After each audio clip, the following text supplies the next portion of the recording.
Assalamualaikum warahmatullahi wabarakatuh. Perkenalkan, nama saya Nur Faisal, NIM 190100076. Program studi Teknik Perminyakan, Universitas Akademi Minyak dan Gas Balongan. Dosen pengampu, Bapak Winarto, MT. Asisten dosen, Kak Nadari Hadatul Aish, dan Kak Hanif.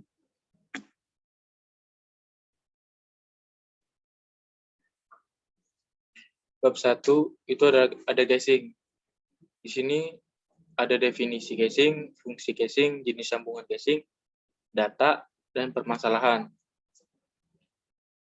Yang pertama, saya akan menjelaskan casing. Definisi casing. Casing adalah pipa selubung yang terbuat dari baja campuran yang mempunyai spesifikasi, jenis dan fungsi untuk menjaga kemungkinan problem yang akan timbul dalam suatu operasi pemboran yang diantaranya runtuhnya lubang bor, hilang lumpur, terjepitnya pipa bor, dan bahaya yang mungkin timbul dari operasi tersebut, seperti blowout. Yang kedua, ada fungsi. Yang pertama, fungsi konduktor casing. Konduktor casing adalah casing yang pertama kali dipasang pada konstruksi sumur. Casing ini dipasang pada kedalaman yang masih cukup dalam, masih cukup dangkal. Biasanya sampai kedalaman 200 feet. Yang kedua adalah surface casing. Surface casing adalah casing yang dipasang setelah konduktor casing. Kedalaman surface casing ditentukan berdasarkan dari unconsolidated sand atau pasir lepas, serta kedalaman lapisan air tawar yang dilindungi. Untuk daerah-daerah yang mempunyai lapisan batuan lunak atau sumur-sumur eksplorasi di mana diperkirakan timbul gas bertekanan. Yang ketiga, intermediate casing. Apabila waktu pemboran ditemukan formasi-formasi yang menimbulkan masalah, maka diperlukan suatu casing untuk menutup formasi tersebut. Casing yang berfungsi untuk menutup yang menimbulkan masalah dalam operasi pemboran sering disebut dengan intermediate casing. Yang keempat, production casing. Setelah ditemukan formasi yang diproduksikan dan sumur sudah dimaksud untuk produksi ke permukaan, maka dipasang casing. Casing ini menghubungkan formasi produktif ke permukaan. Yang kelima, ada liner. Liner pada pokoknya mempunyai fungsi yang sama dengan production casing, tetapi tidak dipasang sehingga permukaan. Liner merupakan selubung yang digantung pada casing yang sudah terpasang. Yang ketiga, ada jenis sambungan. Sambungan pertama adalah round thread and coupling. Round thread and coupling mempunyai bentuk bulir seperti V yang mempunyai 8-10 butir per inci. Setiap sambungan ini ada dua macam, yaitu long thread and coupling dan short thread and coupling. Long thread and coupling mempunyai tension strength 3%, lebih kuat dari short thread and coupling. Yang kedua, butter thread and coupling. Sambungan ini mempunyai bentuk bulir seperti trapesium dan mempunyai 5 ulir per inci. Butter thread and coupling digunakan untuk tension load yang besar atau untuk rangkaian casing yang panjang. Yang ketiga, extreme line casing. Sambungan ini mempunyai thread yang menyatu dengan body casing. Bentuk thread dan ulirnya berbentuk trapesium dan square, mempunyai 5 ulir setiap inci. Yang keempat, ada data. Data pemboran. Dalam data pemboran, apa saja yang dibutuhkan untuk pertimbangan dalam desain casing? Yang pertama, casing sheet section. Yang kedua, data tekanan pori dan tekanan reka. Yang ketiga, perhitungan beban production, casing, beban brush, dan beban collapse. Yang kelima, permasalahan apa saja yang terjadi di lapangan terkait dengan casing depth. Terkait dengan casing setting depth. Yang pertama, pada setiap masing-masing casing biasanya tidak pas dengan ukuran kedalaman sumur, sehingga casing akan dipotong dari surface. Yang kedua, casing tidak dapat menahan tekanan brush, sehingga casing dapat pecah. Yang ketiga, tidak dapat menahan tekanan kolaps sehingga casing pecah atau penyok. Yang keempat, sambungan casing mengalami kebocoran karena salah pilih tipe sambungan casing. Yang kelima, casing mengalami stuck saat running atau saat memasukkan casing. Bab 2, ada hoisting. Kenapa menara bor dan seluruh peralatan yang digunakan harus memenuhi keselamatan kerja? Dalam Undang-Undang Nomor 13 pada tahun 2003, Pasal 87 disebutkan bahwa setiap perusahaan wajib menerapkan sistem manajemen keselamatan dan kesehatan kerja dengan alasan peri kemanusiaan, memenuhi perpu dan ekonomi, serta Undang-Undang Nomor 1 Tahun 1970. Jika peralatan tidak memenuhi standar tersebut, akan rentan terjadi kecelakaan kerja dan menimbulkan cacat fisik dan psikis. Pada pergantian rantai drawwork dapat dilakukan dengan cara yang pertama, periksa apakah ada keausan pada gigi-gigi sprocket. Yang kedua, periksa apakah rantai memiliki kerusakan. Yang ketiga, periksa apakah rantai terlalu kendur atau kencang. Yang terakhir, pastikan bahwa tidak digunakan lagi jenis rantai yang lentur atau offset link. Tugas tool pusher dalam melakukan pengawasan keselamatan kegiatan pemboran. Yang pertama, melakukan pemeriksaan saat alat yang kemungkinan rusak. Yang kedua, merawat alat-alat dengan jangka waktu harian, mingguan, bulanan, atau 6 bulanan. Yang ketiga, mengganti alat yang tidak layak pakai kembali.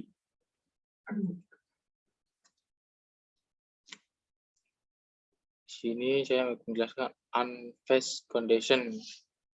Unphased condition dilokasikan pemboran adalah di mana di area tersebut merupakan lokasi yang penuh dengan risiko kecelakaan yang tinggi dan kondisi yang tidak aman atau bahaya. Yang kedua, cara pelumasan crown block, maka traveling block dalam kondisi bagaimana? Ketika sedang melumasi crown block, maka kondisi traveling block yaitu diam atau diletakkan di lantai rig posisi tegak. Ketika sudah diberi pelumas, maka digerakkan secara perlahan naik turun. Yang ketiga, tugas rotary helper, yaitu menangani peralatan pemboran yang dimasukkan atau dikeluarkan dalam lubang bor, biasanya terdiri dari 2-3 orang. Salah satu diadakannya meeting periodik adalah yang pertama, menghindari kecelakaan kerja. Kedua, menginformasikan bahaya yang terdapat dalam pekerjaan.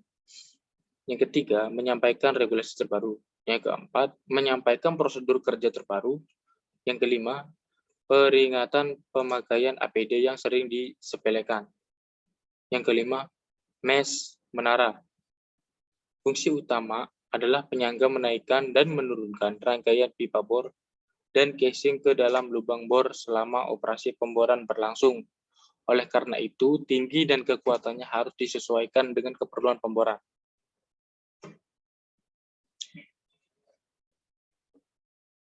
Di sini saya akan menjelaskan alat-alat. Yang pertama adalah substruktur, adalah konstruksi kerangka baja sebagai platform yang dipasang langsung di atas titik bor atau kaki-kaki rig pemboran. Yang kedua, lantai bor. Untuk menampung peralatan relatif kecil, tempat berdirinya menara, tempat dudukan drawwork, dan tempat kerja driller dan rotary helper. Yang ketiga, drawwork akan berputar dan akan meneruskan apakah rangkaian pipa ke bawah atau ke atas. Yang keempat, crown block merupakan kumpulan roda yang ditempatkan pada puncak menara sebagai blok yang diam. Crown block berfungsi untuk melilitkan tali-tali pemboran dan sebagai katrol untuk membuat sistem pengangkat dan bekerja. Yang kelima, traveling block merupakan kumpulan roda yang digantung di bawah crown block di atas lantai bor yang berfungsi sebagai blok yang bergerak naik turun untuk mengangkat hook block. Yang kelima, ada hook berfungsi untuk menggantung swivel dan rangkaian pipa bor Selama operasi pemboran berlangsung, hook terletak di bawah traveling block. Drilling line yaitu yang menggulung pada bagian drawwork berfungsi untuk menahan atau menarik beban yang diderita oleh hook dan menarik dan mengangkat rangkaian pipa bor casing.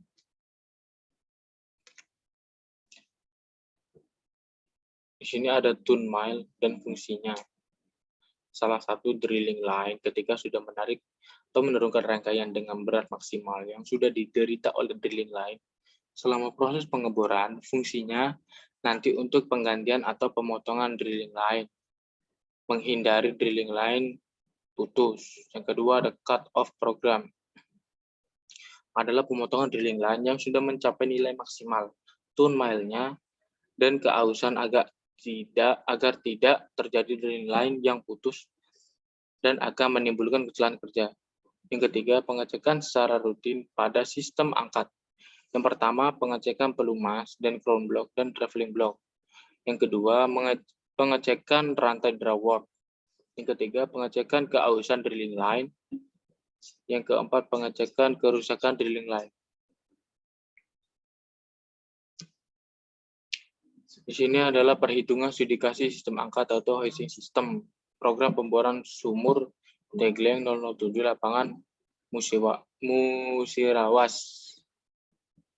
Di sini ada data drill string untuk pemboran trayek 7 in adalah ukuran diameter bit 8,5 in, ukuran nozzle 20/32, ukuran WOB-nya 22.500, ukuran DC 6/1/4, OD 213/16, ukuran DP 4/1/2, OD 3.286 ID. Data spesifik yang akan digunakan: ukuran setback 90 feet, tinggi fingerboard 83 feet, wind load area of pipe setback 353 feet.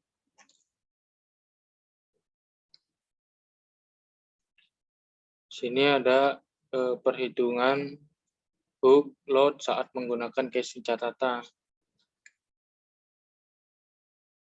Diambil dari casing intermediate sebab diambil rangkaian casing terpanjang dari 1004 feet sampai 3663 pada menentukan casing.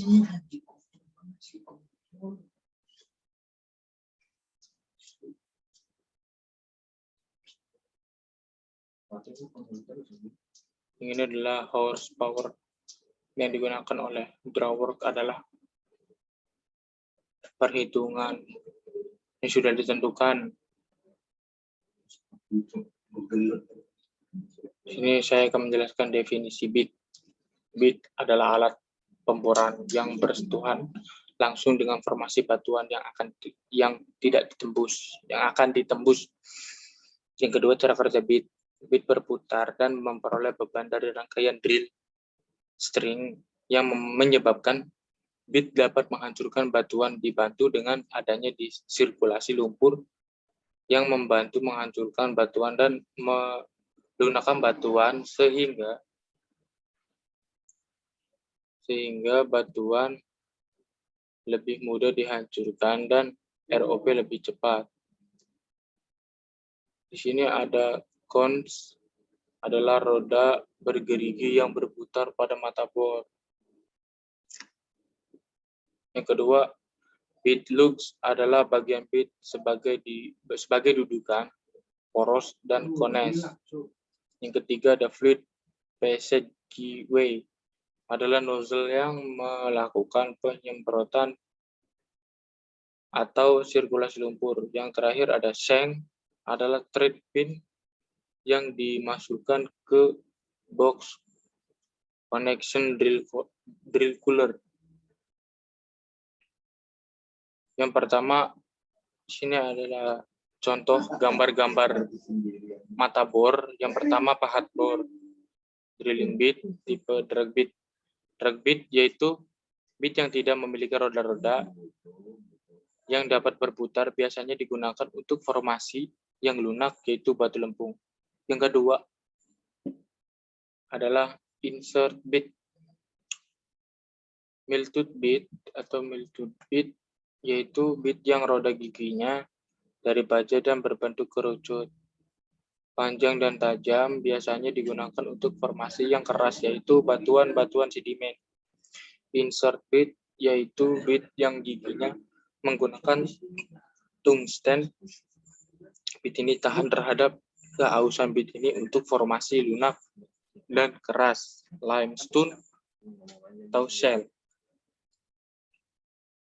Yang ketiga ada diamond combat bit dan diamond bit. PDC atau polycrystalline diamond compact yaitu memiliki cutter yang dilapisi diamond tahan aus, cocok untuk batu pasir, serpih, lempung, dan lain-lain. Diamond yaitu bit ini menggunakan butiran intan. Bit ini jarang digunakan di lapangan, cocok untuk batuan mineral. Di sini adalah banyak contoh-contoh bit dan ukurannya.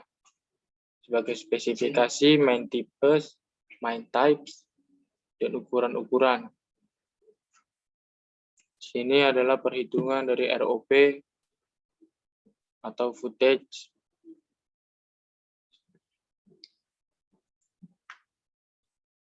Dan ada perhitungan ini juga horsepower yang dibutuhkan ketika draw work, rumus-rumus, dan perhitungan jumlah yang sudah ditentukan. Ketiga, tegang kabel bor pada kondisi statis 1 TDO, tegangan kabel pada first line bergerak, rumus beban hook sudah diperhitungkan. Total beban pada menara rumus TBT sudah diperhitungkan dan sudah jelas. Sekian dan terima kasih. Kurang dan lebihnya saya mohon maaf. Wabillahi taufiq wal hidayah. Wassalamualaikum warahmatullahi wabarakatuh.